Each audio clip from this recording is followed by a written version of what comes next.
Back in 1655, the sun never set on the British Empire.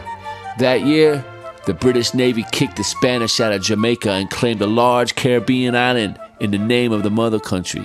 England's colonies from Asia to Africa and throughout the Western Hemisphere helped make it one of the wealthiest, most influential empires the world has ever seen. The 19th century saw England's Industrial Revolution blossom. The rich got richer, and the way the working class works changed forever. For it is the empire, which includes 1/4 of all the land and of all the peoples of the world, that gives to Britain its position as a first-class power. Then came the wars.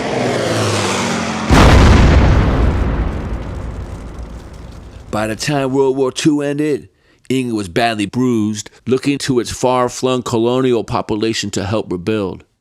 By the time of the 1970s, the influx of immigrants with brown skin led to unprecedented racial tension, with economic downturn and energy crisis putting the country in a state of emergency. The government had put a cap on wages while inflation spiked out of control.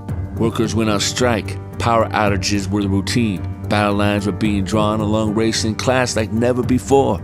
Post-Empire Great Britain was locked in a struggle to define itself. I mean, it was kicking off here, man. You know, we had riots in the late 70s, talking massive unemployment, 3-day weeks, rise of the National Front. The popular music of the time was like a million miles removed from the feeling on the street. The cultural climate was pretty dread. Me and the brothers, we had a soundtrack to ease our pain. We had reggae, but my white mates weren't so lucky. So my white mates set about creating a soundtrack that was relevant to their situation, sort of the people, for the people, by the people.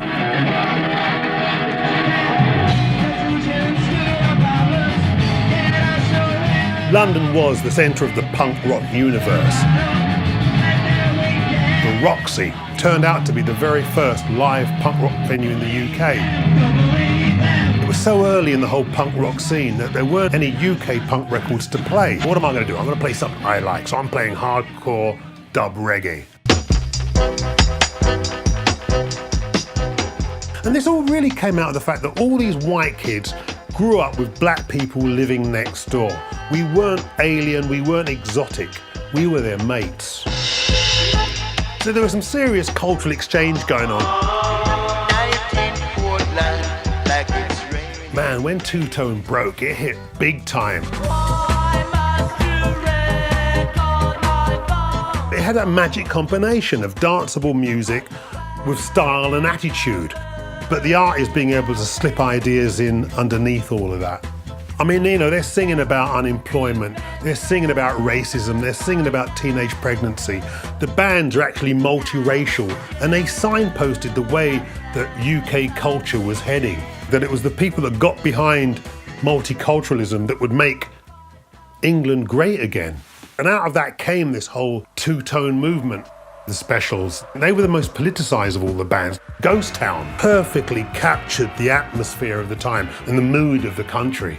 I mean, that's why it went to #1. This town is coming and it goes down. If England was a 45 RPM record, Coventry would be the hole in the middle. It was an industrial city. Coventry was the Detroit of England. A lot of car factories, a lot of industry, a large immigrant population.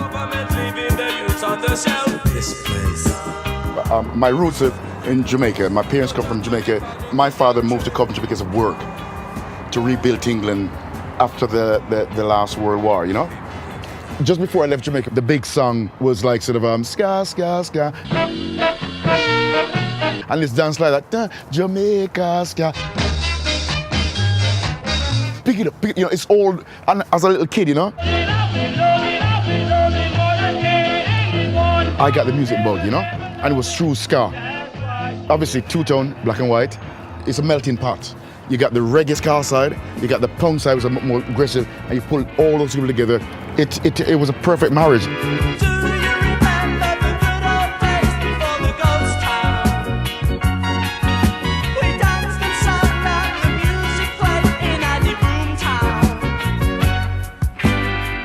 In England, it was essentially a working class movement. In the Midlands, where most of Two Tone started, there was an interesting industrial integration. If you're working on a factory track next to somebody, it don't really matter what colour he is. After 5 or 6 years, you get the idea that you've got way more in common than your differences. All over the empire, but particularly in the Caribbean, people were invited, come over for 3 years, help rebuild the mother country or make a fortune. People ended up having kids in England before they ever had enough money to buy the castle in Jamaica, and they were English kids. Yeah, is it your favourite music? Yeah. Yeah, but of course. Comes from. We all just kind of melded together.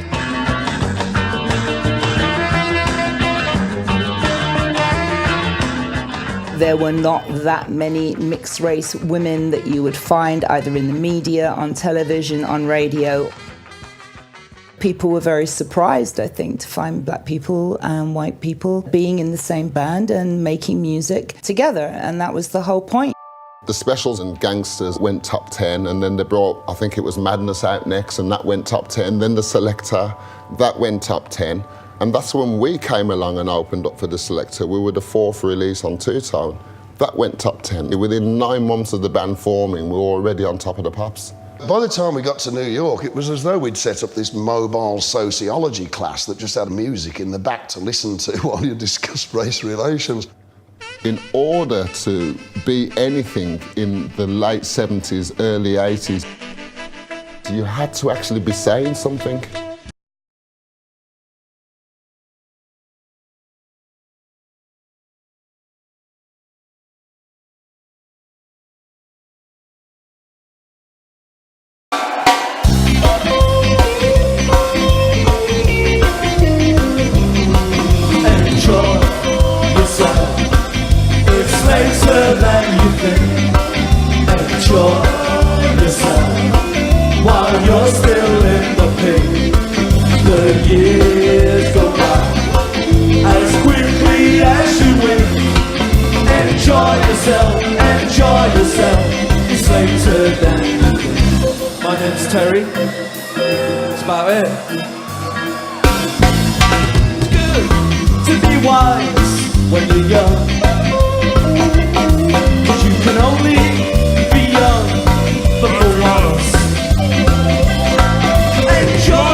Syncopation literally means playing on beats other than the 1, 2, 3, and 4. So you're playing the off beats.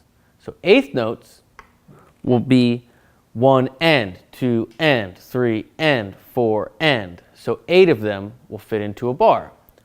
So this is a good practice to do if you practice doing this with your hands on your knees. So if you have 1, 2, 3, 4. If those are your quarter notes, right? Eighth notes be 1 and 2 and 3 and 4 and 1, 2. Back to quarter notes, right? Eighth notes 1 and 2 and 3 and 4 and. So what's playing on the off beats, right? It means you're just going to play the ends, right? You're going to go 1 and 2 and 3 and 4 and 1 and 2 and so on and so forth. This is really common in reggae, ska, punk, a lot of things like that, where you're going to have, instead of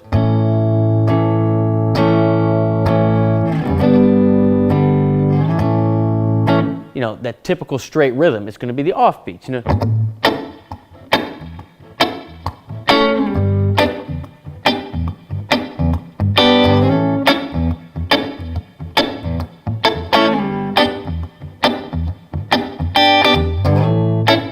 It's a great sound. Now, if you notice, I'm up picking those. This is a good habit to get into. Down for down beats, up for up beats, right? For the off beats. So it'd be 1 and 2 and 3 and 4 and 1 and 2 and 3 and 4 and. If you did it straight, it would be.